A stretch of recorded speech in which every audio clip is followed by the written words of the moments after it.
El modelo de Pickman, de Howard Philip Lovecraft. No tienes por qué pensar que estoy loco, Elliot. Muchos otros tienen manías raras. ¿Por qué no te burlas del abuelo de Oliver, que jamás monta en automóvil, Si a mí no me gusta este maldito metro, es asunto mío. Y además, hemos llegado más deprisa en taxi.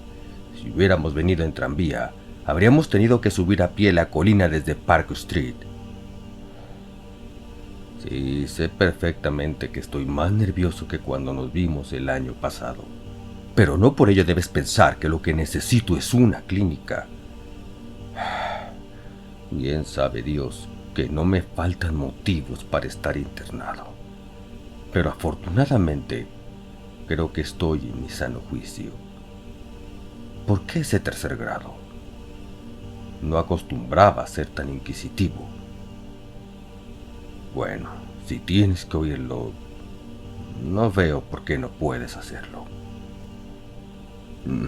Tal vez sea lo mejor, pues desde que te enteraste de que había dejado de ir al Art Club y me mantenía a distancia de Pickman, no has cesado de escribirme como lo haría un atribulado padre. Ahora que Pickman ha desaparecido de la escena, voy por el club de cuando en cuando, pero mis nervios ya no son lo que eran. No sé qué ha sido de Pickman y no quiero saberlo. Podías haber sospechado que dejé de verle porque sabía algo confidencial. Ese es precisamente el motivo por el que no quiero pensar a dónde ha ido. Dejemos a la policía que averigüe lo que pueda, que no será mucho a juzgar por el hecho de que no saben todavía nada de la vieja casa en North End que Pickman alquiló bajo el nombre de Peters. No estoy seguro de que volviera a encontrarla, ni de que lo intentara, ni siquiera a plena luz del día. Sí, sé bien, o temo saber bien, por qué la tenía alquilada. De eso voy a hablarte, y espero que entiendas antes de que haya terminado, porque no pienso ir a decírselo a la policía. Me pedirían que le llevara hasta allí, pero yo no podría volver a aquel lugar, ni aun en el supuesto de que conociese el camino. Algo había ahí. Bueno, por eso ahora no puedo coger el metro, y puedes reírte también de lo que voy a decirte, bajar a ningún sótano. Supongo que comprenderías que no dejé de ver a Pickman por las mismas estúpidas razones que les motivaron a hacerlo a esas mojigatas mujerzuelas que son el Dr. Reed, John Minot o Rosworth. No me escandalizo ante el arte morboso, y cuando un hombre tiene el talento de Pickman, considero un honor el haberle conocido, al margen de la dirección que tome su obra. Jamás tuvo Boston un pintor con las dotes de Richard Upton Pickman. Lo dije hace mucho y sigo manteniéndolo, y ni siquiera me retracté un ápice de lo dicho cuando expuso su demonio necrófago alimentándose. A raíz de aquello, como recordarás, Minot dejó de tratarle. Tú bien sabes que producir obras como las de Pickman requiere un arte profundo y una especial intuición de la naturaleza. Cualquier ganapán de esos que dibujan portadas puede embadurnar un lienzo sin orden ni concierto y darle el nombre de pesadilla, aquelarre o retrato del diablo, pero solo un gran pintor puede conseguir que resulte verosímil o suscite pavor. Y ello porque solo un verdadero artista conoce la anatomía de lo terrible y la fisiología del miedo. El tipo exacto de líneas y proporciones que se asocian a instintos latentes o a recuerdos hereditarios de terror, y los contrastes de color y efectos luminosos precisos que despiertan en uno el sentido latente de lo siniestro. No creo que tenga que explicarte a estas alturas ¿por qué un Fuseli nos hace estremecer mientras que la portada de un vulgar cuento de fantasmas nos mueve a la risa?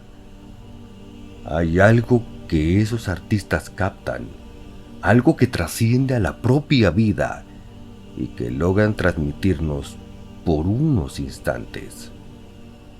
Doré poseía esa cualidad. Simé la posee, y otro tanto puede decirse de Angarola de Chicago. Y Pigman la poseía en un grado que jamás alcanzó nadie, ni quiéralo el cielo, alcanzará en lo sucesivo. No me preguntes qué es lo que ven.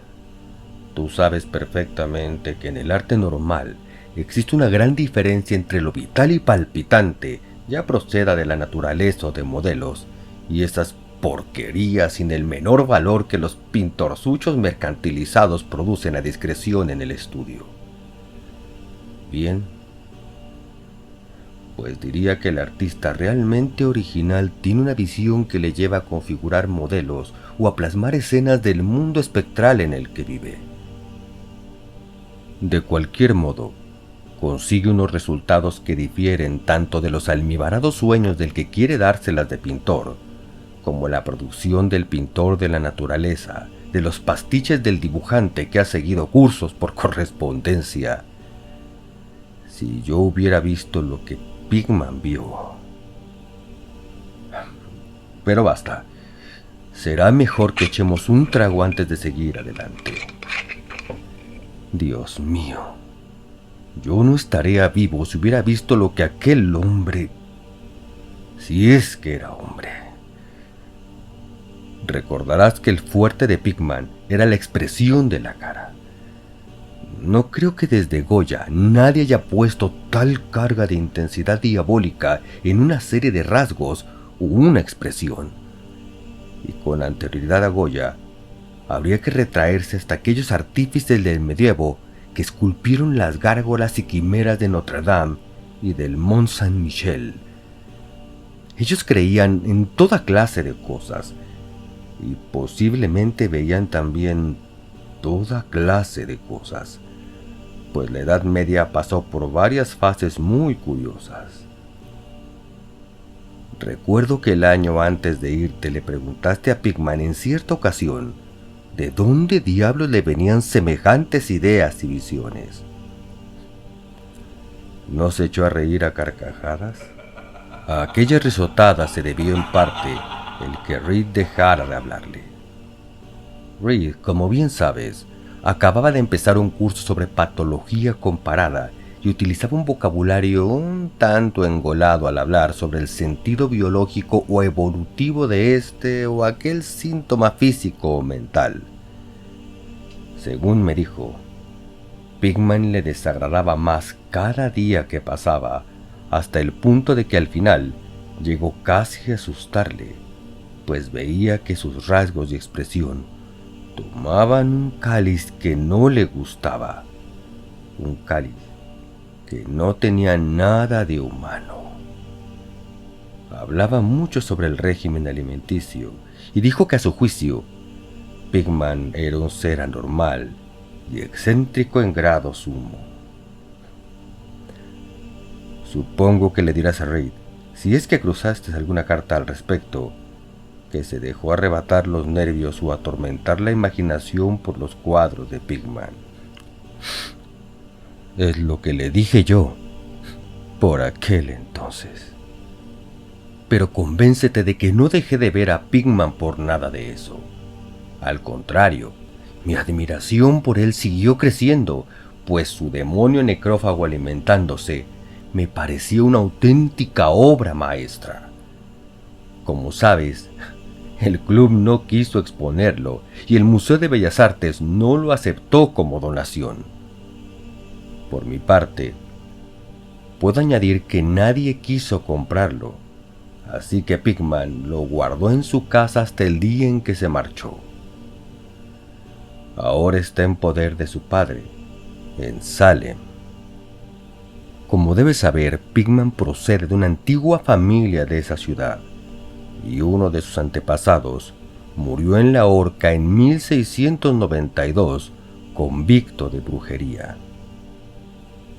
Adquirí la costumbre de visitar a Pigman con cierta regularidad, sobre todo desde que me puse a recoger material para una monografía sobre arte fantasmagórico. Probablemente fue su obra la que me metió la idea en la cabeza. En cualquier caso, hallé en él una auténtica mina de datos y sugerencias al ponerme a redactarla. Me enseñó todos los cuadros y dibujos que tenía, incluso unos bocetos a lápiz y pluma que habrían provocado, estoy absolutamente convencido, su expulsión del club si lo hubieran visto ciertos socios.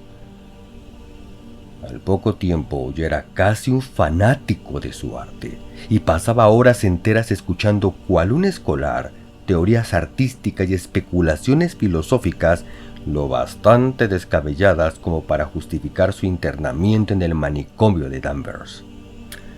La admiración por mi héroe, unida al hecho de que la gente empezaba a tener cada vez menos trato con él, le hizo mostrarse extremadamente confidencial conmigo, y una tarde me insinuó que si mantenía la boca bien cerrada y no me hacía el remilgado, me mostraría algo muy poco corriente, algo que superaba con creces lo que guardaba en esa casa. Hay cosas, dijo, que no van con Newburgh Street, cosas que estarían fuera de lugar y que no cabe imaginarse aquí. Yo me dedico a captar las emanaciones del alma, y eso es algo que no se encuentra en las advenedizas y artificiales calles construidas por el hombre. Back Bay no es Boston. En realidad, no es nada todavía, porque aún no ha tenido tiempo de acumular recuerdos y atraerse a los espíritus locales. En caso de haber fantasmas aquí, serían solo fantasmas domesticados de cualquier marisma pantanosa o gruta poco profunda. Y lo que yo necesito son fantasmas humanos, los fantasmas de seres lo bastante refinados como para asomarse al infierno y comprender el significado de lo visto ahí. El lugar indicado para vivir un artista es el North End.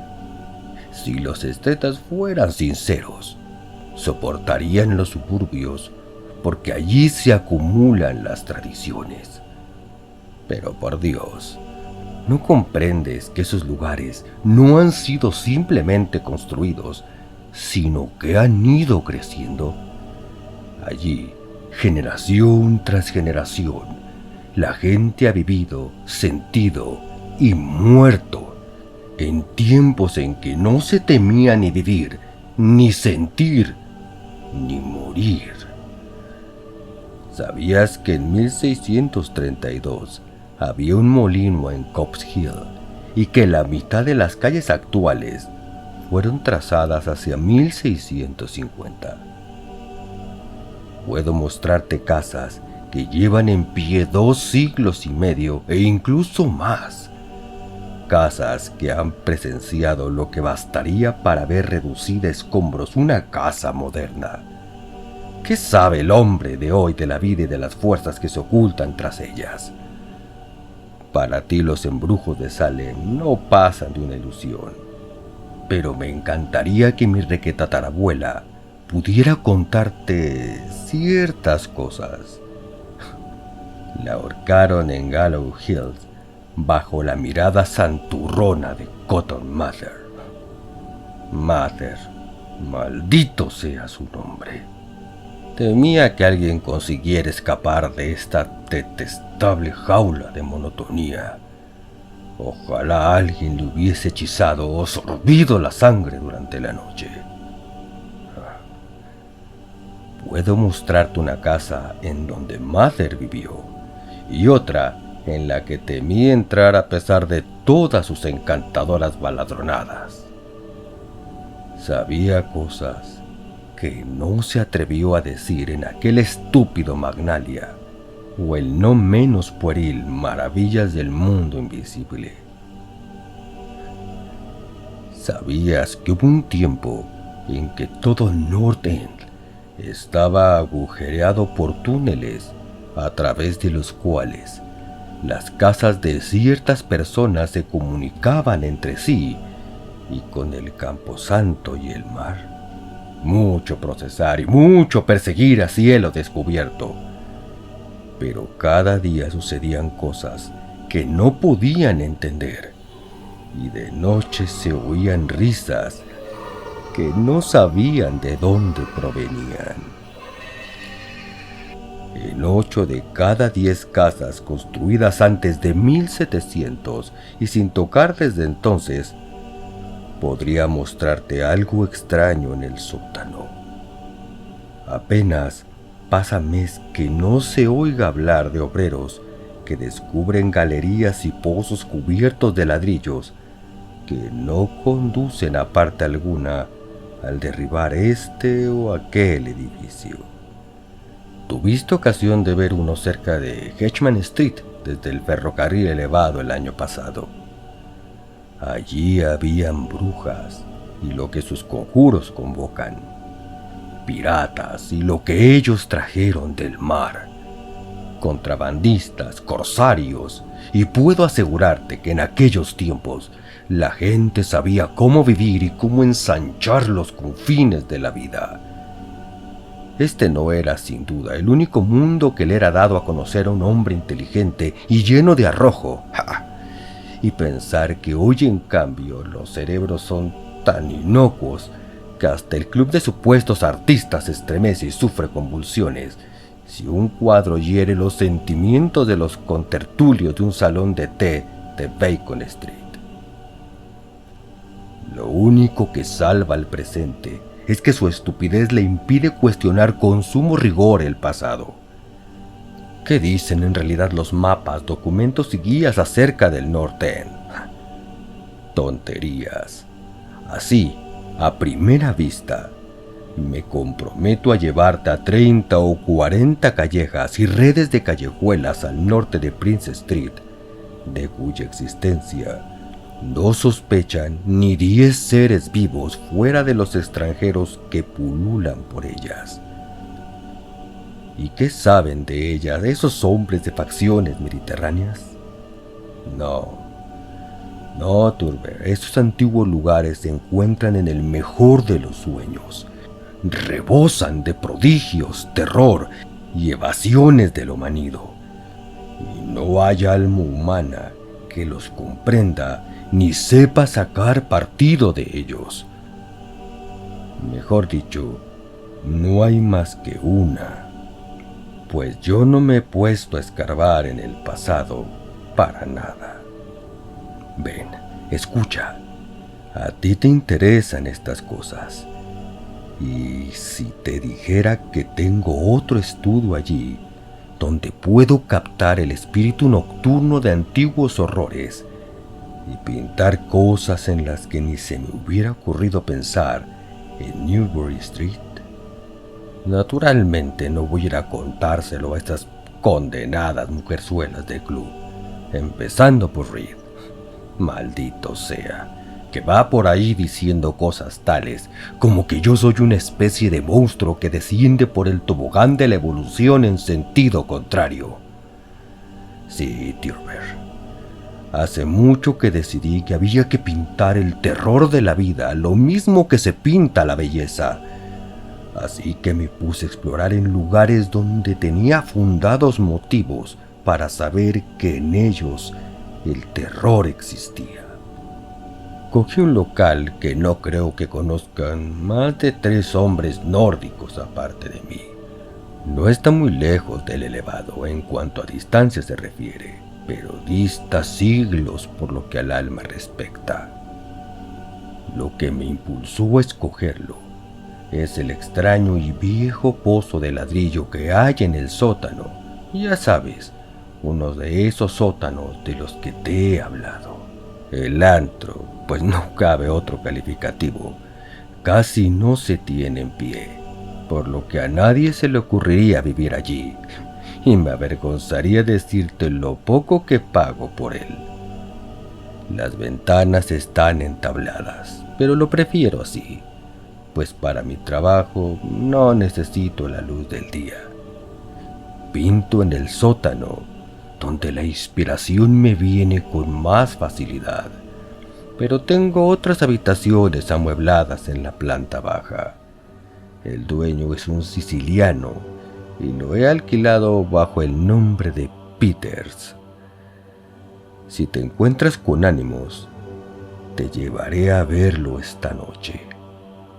Creo que te gustarán los cuadros, pues como dije, en ellos he puesto lo mejor de mi expresión artística. El trayecto hasta allí no es largo. A veces lo hago a pie, pues no quiero llamar la atención con un taxi en semejante lugar. Podemos tomar el metro en South Station y bajar en Battery Street. Desde ahí no hay que andar mucho. Y bueno, Elliot, tras semejante arenga, lo único que podía hacer era resistir los deseos de correr en lugar de andar en busca del primer taxi libre que saliera a nuestro encuentro. Después cogimos el elevado en South Station y hacia las 12 ya habíamos bajado las escaleras de Battery Street. Luego nos pusimos a andar a lo largo del viejo muelle de Constitution Wharf. No me fijé en los cruces, por lo que no sabría decirte dónde torcimos, pero puedo asegurarte que no fue en Greenwood Lane. Al torcer, subimos por un desierto callejón de lo más antiguo y sucio que haya visto jamás, de tejados desvencijados con los cristales de las ventanas rotos y arcaicas chimeneas medio derruidas que se destacaban contra la luz de la luna. No creo que hubiera siquiera 3 casas en todo lo que abarcaba la vista que no estuvieran ya levantadas en tiempos de Cotton Mather.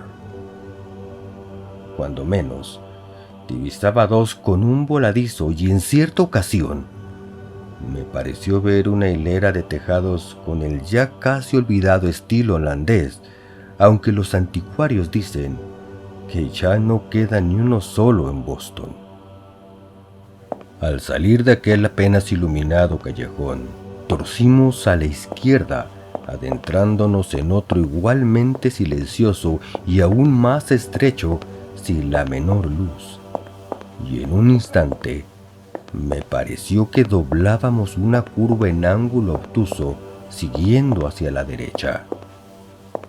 Al cabo de un rato, Pickman sacó una linterna y la enfocó hacia una puerta antidiluviana de 10 paneles espeluznantemente roída por la carcoma.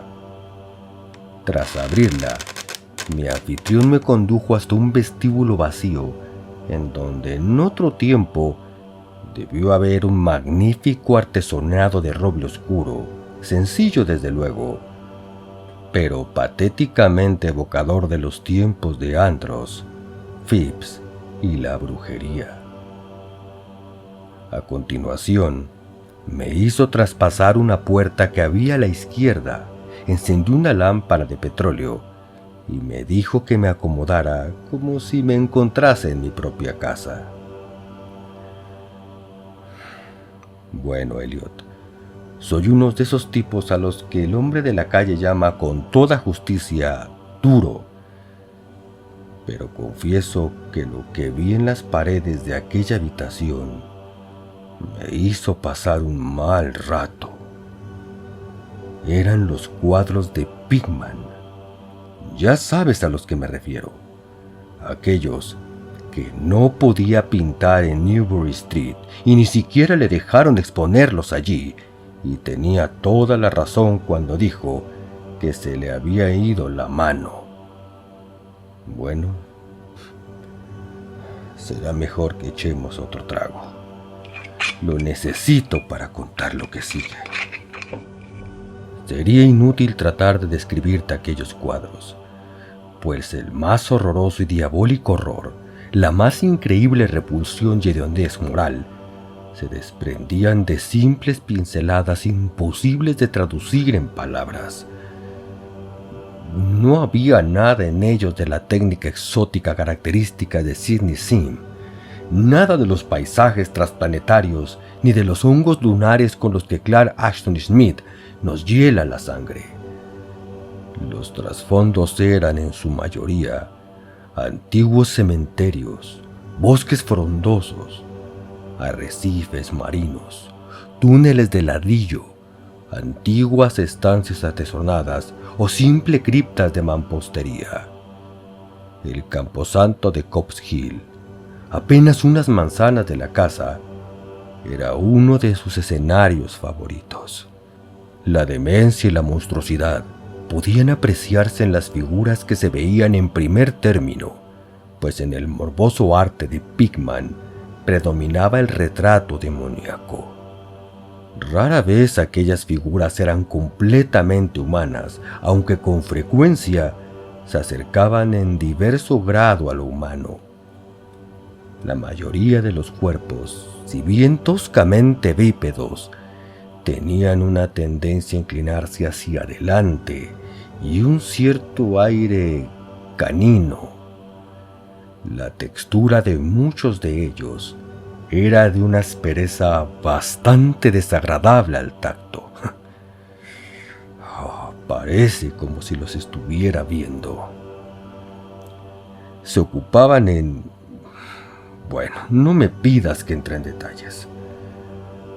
Por lo general estaban comiendo, pero será mejor que no diga qué.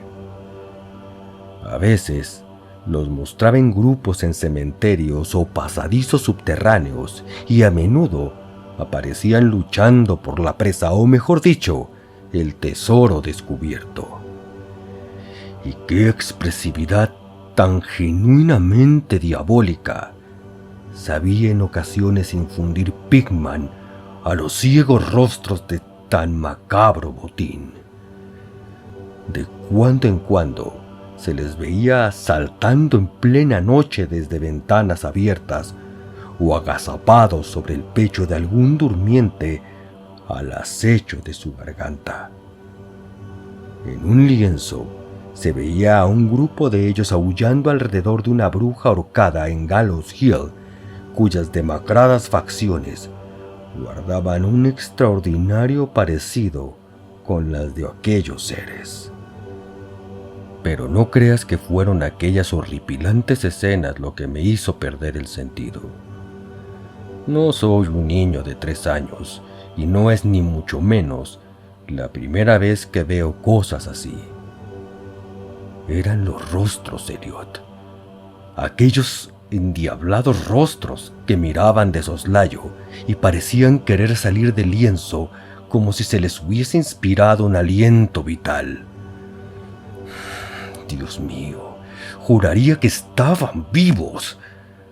Aquella bruja nauseabunda que se veía en el lienzo había despertado los fuegos del Averno y su escoba era una varita de sembrar pesadillas. Pásame la garrafa, Elliot. Había algo llamado la lección. Santo cielo, en mala hora lo vería. Escucha, ¿te imaginas un círculo de inefables seres de aspecto canino agazapados en un cementerio, enseñando a un niño a comer según su usanza? El coste de una presa producto de una suplantación, supongo. Ya sabes, el viejo mito de esos extraños seres que dejan a sus vástagos en la cuna en sustitución de las criaturas humanas que arrebatan. Pickman mostraba en el cuadro lo que les depara la fortuna a los niños así arrebatados, cómo crecen, cuando justo entonces comencé a ver la espantosa afinidad que había entre los rostros de las figuras humanas y las no humanas. Por medio de aquellas gradaciones de morbosidad entre lo resueltamente no humano y lo degradadamente humano, trataba de establecer un sardónico nexo evolutivo. Los seres caninos procedían de los mortales. y apenas acababa de preguntarme qué hacía con las crías que quedaban con los seres humanos a modo de trueque, cuando mi mirada tropezó con un cuadro que representaba a la perfección dicha idea. Se trataba de un antiguo interior puritano, una estancia de gruesas vigas con ventanas de celosía, un largo banco y un mobiliario del siglo XVII de estilo bastante tosco, con la familia sentada en torno al padre mientras éste leía las escrituras. Todos los rostros, salvo uno, mostraban nobleza y veneración, pero ese uno reflejaba la burla del Averno. Era el rostro de un varón de edad juvenil. Sin duda pertenecía a un supuesto hijo de aquel piadoso padre, pero en realidad era de la parentela de los seres impuros. Era el niño suplantado, y en un rasgo de suprema ironía, Pickman había pintado las facciones de aquel adolescente de forma que guardaban un extraordinario parecido con las suyas. Para entonces, Pickman había encendido ya una lámpara en una habitación contigua y, cortésmente, abrió la puerta para que pasara yo, al tiempo que me preguntaba si quería ver sus estudios modernos. Me había sido imposible darle a conocer muchas de mis opiniones. El espanto y la repugnancia que se apoderaron de mí me dejaron sin habla, pero creo que comprendió perfectamente cuáles eran mis sensaciones y se sintió muy halagado. Y ahora, quiero que quede bien claro una vez más, Elliot, que no soy uno de esos alfeñiques que se lanza a gritar en cuanto ven algo que se aparta lo mínimo de lo habitual. Me considero un hombre maduro y con algo de mundo, y supongo que con lo que viste de mí en Francia, te bastará para saber que no soy un tipo fácilmente impresionable. Ten presente, por otro lado, que acababa de recobrar el aliento y de empezar a familiarizarme con aquellos horribles cuadros que hacían de la Nueva Inglaterra colonial una especie de antesala del infierno. Pues bien, a pesar de todo ello, la habitación contigua me arrancó un angustioso grito de la garganta y tuve que agarrarme al vano de la puerta para no desfallecer. En la otra estancia había un sinfín de engendros y brujas invadiendo el mundo de nuestros antepasados, pero lo que había en esta nos traía el horror a las puertas mismas de nuestra vida cotidiana. Dios mío, qué cosas pintaba aquel hombre. Uno de los lienzos se llamaba Accidente en el metro, y en él un tropel de abominables seres surgían de alguna ignota catacumba a través de una grieta abierta en el suelo de la estación de metro del Boylston Street y se lanzaban sobre la multitud que esperaba en el andén. Otro mostraba un baile en Copp's Hill en medio de las tumbas sobre un fondo actual. También había unas cuantas vistas de sótanos con monstruos que se deslizaban furtivamente a través de agujeros y hendiduras abiertos en la mampostería, haciendo siniestras muecas mientras permanecían agazapados tras barriles o calderas y aguardaban a que su primera víctima descendiera por la escalera. Un horrible lienzo parecía recoger una amplia muestra representativa de Beacon Hill, con multitudinarios ejércitos de los mefíticos monstruos surgiendo de los escondrijos que acribillaban el suelo. Había asimismo tratamientos libérrimos de bailes en los cementerios modernos, pero lo que me impresionó más fue una escena en una ignota cripta en donde multitud de fieras se apelotonaban en torno a una de ellas que sostenía entre las manos y leía en voz alta una conocida guía de Boston. Todas las fieras apuntaban a un determinado pasaje y todos los rostros parecían contraídos con una risa tan epiléptica y reverberante que creí incluso oír su diabólico eco. El título del cuadro era Holmes, Lowell y Longfellow yacen enterrados en Mount Auburn. A medida que recobraba el ánimo y me iba acostumbrando a aquella segunda estancia de arte diabólico y morboso, me puse a analizar algunos aspectos de la repugnancia y aversión que me inspiraba todo aquello. En primer lugar, me dije a mí mismo, aquellos seres me asqueaban porque no eran sino la más fiel muestra de la total falta de humanidad e insensible crueldad de Pickman.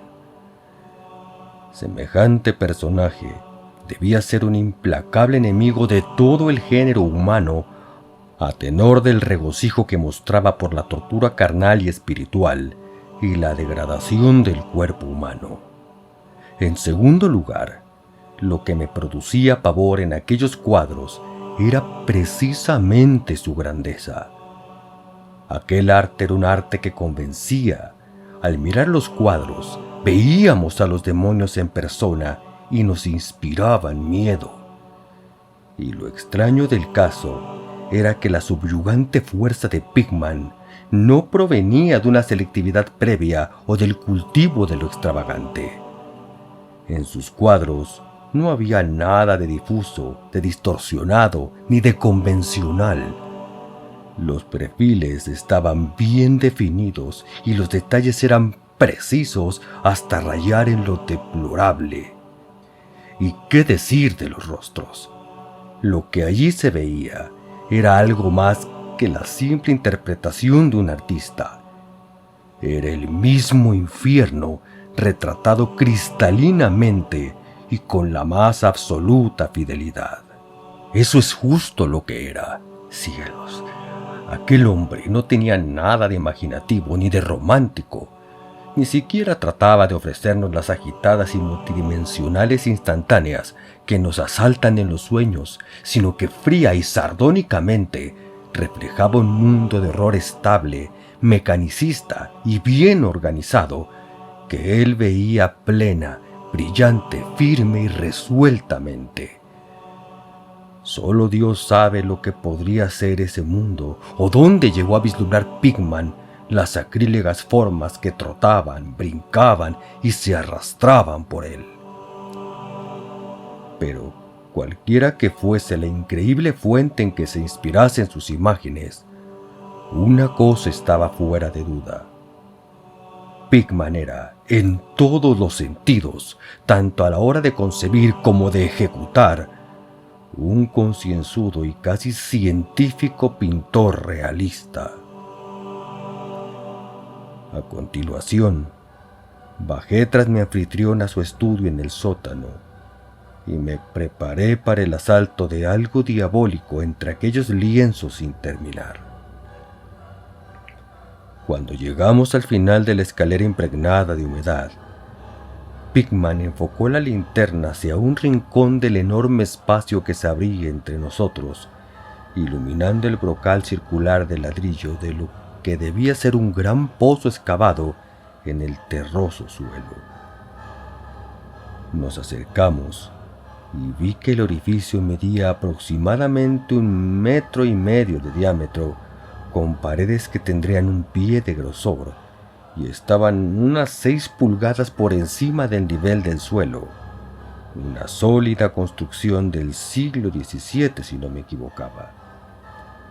Aquello, decía Pickman, era un buen ejemplo de lo que había estado hablando antes.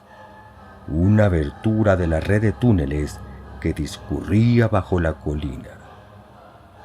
Observé distraídamente que el pozo no estaba recubierto de ladrillo y que por toda cubierta tenía un pesado disco de madera.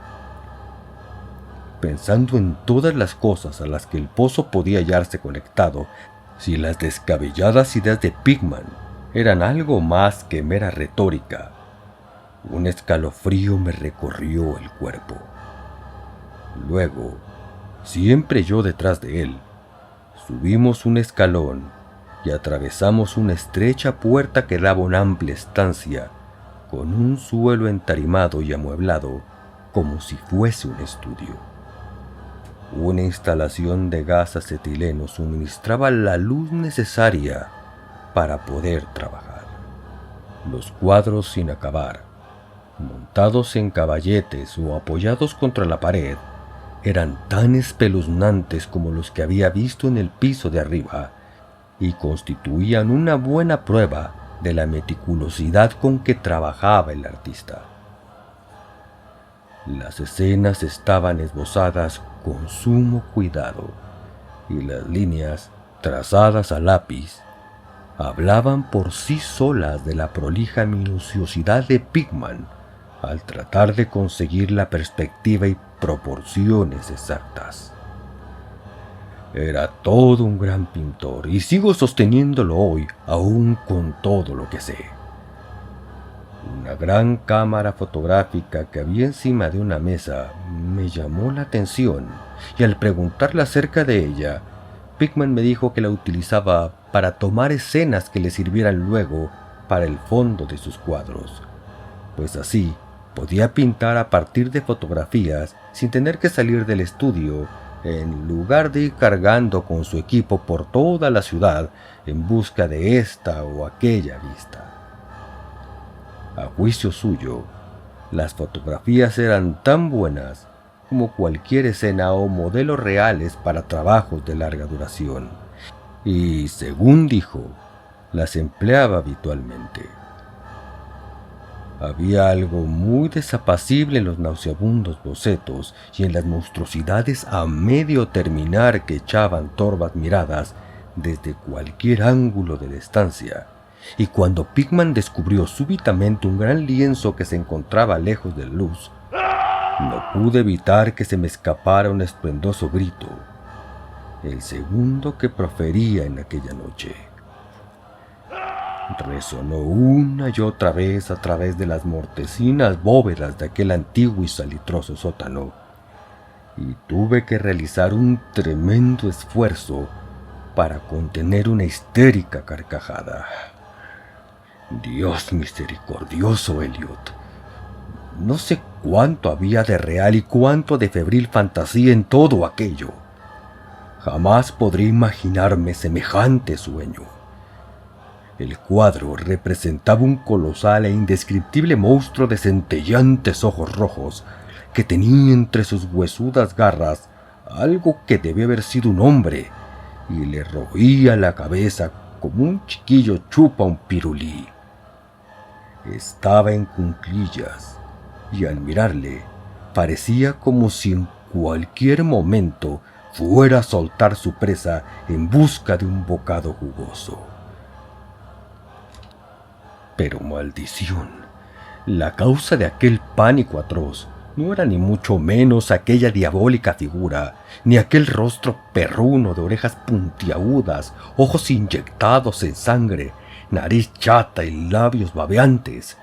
No eran tampoco aquellas garras cubiertas de escamas, ni el cuerpo recubierto de moho, ni los pies semiangulados. No era nada de eso, aunque habría bastado cualquiera de tales notas para volver loco al hombre más pintado. Era la técnica, Elliot, aquella maldita, implacable y desnaturalizada técnica.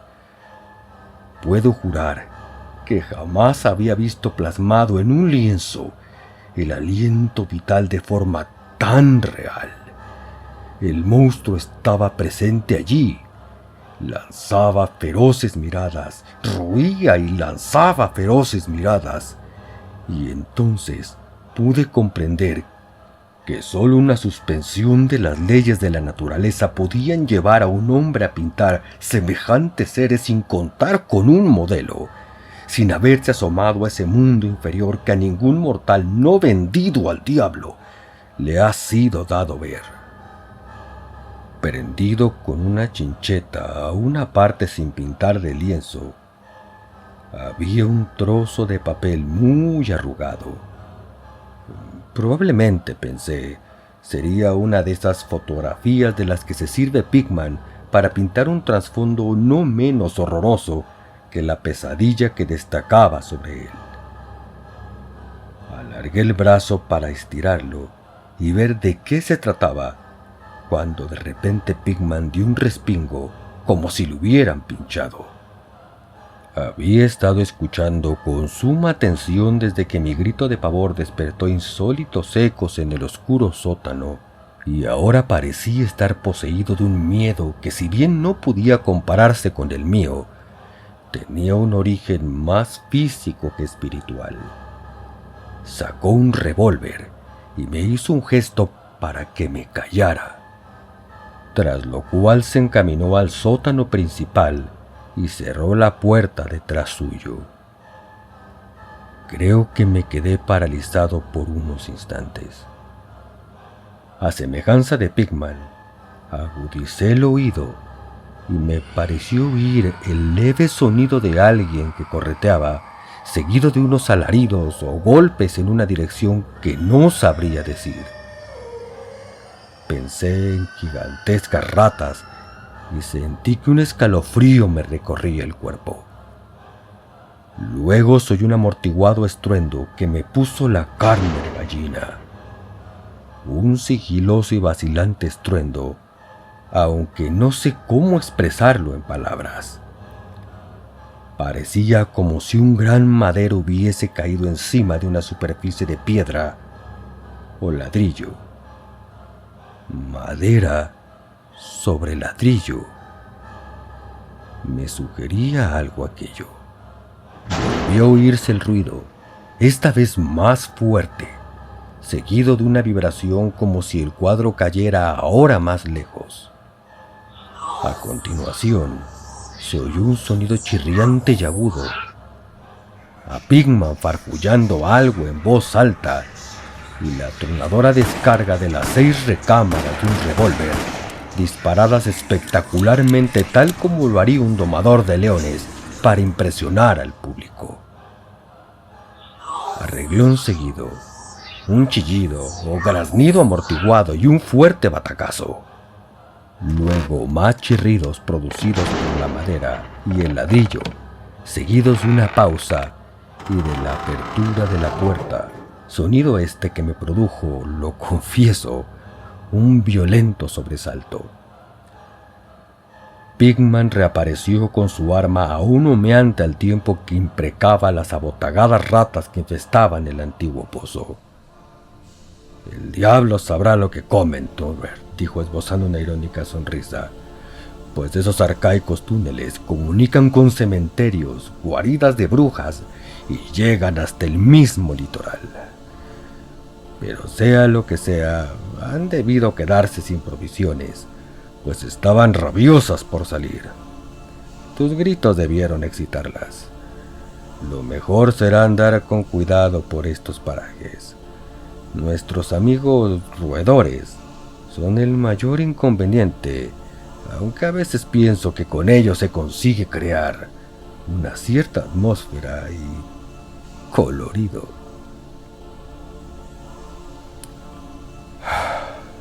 Bueno, Elliot, aquel fue el final de la aventura nocturna. Pickman me había prometido enseñarme el lugar, y bien sabe Dios que lo hizo. Me sacó de aquella maraña de callejas por otra dirección, al parecer, pues cuando vimos la luz de una farola, nos hallábamos en una calle que me resultaba familiar, con monótonas hileras de bloques de piso y viejas casas entremezcladas. Aquella calle no era otra que Charter Street, pero yo me encontraba demasiado agitado como para poder advertirlo. Era ya demasiado tarde para tomar el elevado, así que volvimos andando a lo largo de Hanover Street. Recuerdo muy bien el paseo. Dimos la vuelta en Tremont y tras subir por Bacon, llegamos a la esquina de Joy, en donde nos separamos.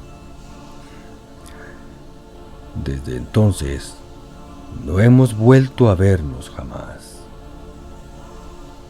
¿Por qué dejé de ver a Pigman? No seas impaciente. Espera que llame para que nos traigan café, pues ya hemos tomado bastante del otro y al menos yo necesito beber algo. No eran los cuadros que vi en aquel lugar, aunque juraría que bastaría con ellos para que a Pigman no le permitieran el acceso de 9 de cada 10 hogares y clubs de Boston.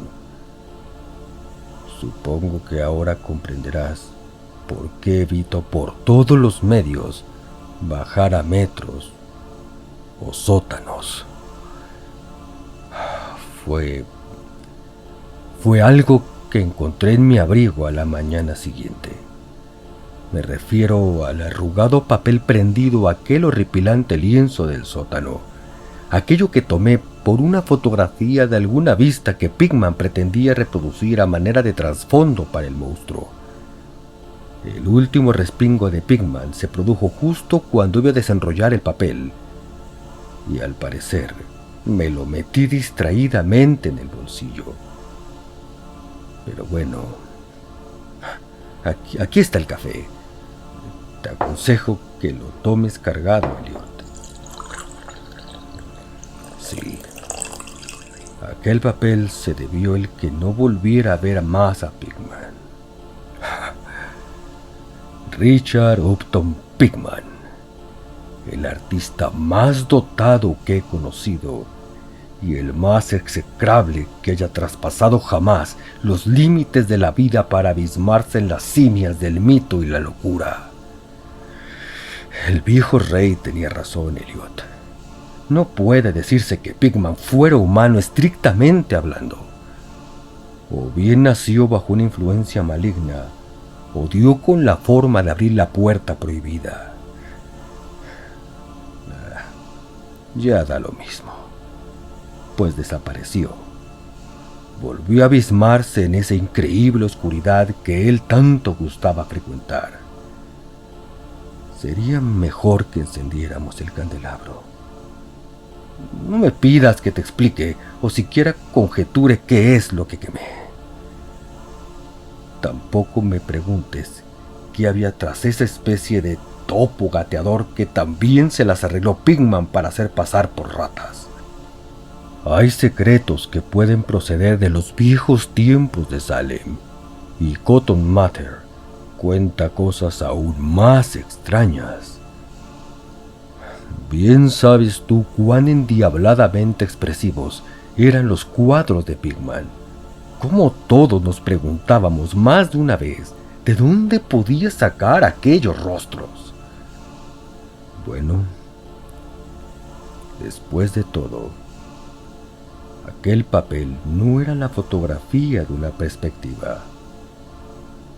En él se veía únicamente el ser monstruoso que estaba pintando en aquel horrible lienzo. Era el modelo en que se inspiraba, y el trasfondo no era sino la pared del estudio del sótano pintada con todo lujo de detalle. Por el amor de Dios, Elliot, aquella era una fotografía tomada del natural. Esperamos que hayas disfrutado el relato. Puedes apoyar el canal invitándonos a un café, ya sea a través del link de Mercado Pago que está aquí abajo o en nuestra página de Ko-fi. Ambos links podrán encontrarlos en la caja de comentarios. También puedes apoyarnos recomendando el canal y compartiendo para que llegue más gente. Si tienes alguna sugerencia, algún relato que te gustaría que narrásemos o incluso alguno de tu autoría, háznoslo saber en los comentarios. Suscríbete y no olvides que cada semana subimos nuevos relatos.